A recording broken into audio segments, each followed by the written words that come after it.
हमार दुख का बा तू कब समझ नहीं पैबा। पढ़नवा सारा हमार बाप आज हमार बियाह नहीं करवाइले कहे से कि तू लौड़िया बाज बाटा अपने साली से करवा दे माँ के बुआ दे तो के।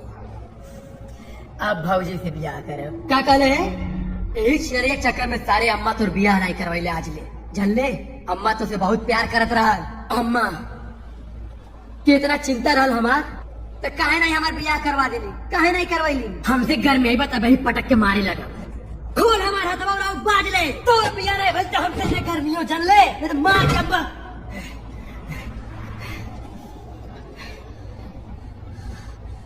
अम्मा नहीं चाहता कि हम दोनों मिले बाजल जा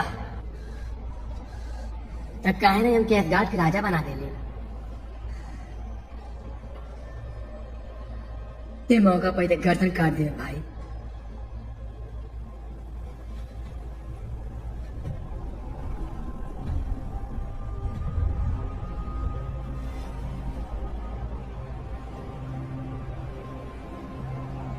माँ कसम अब सुधर गई बाटी।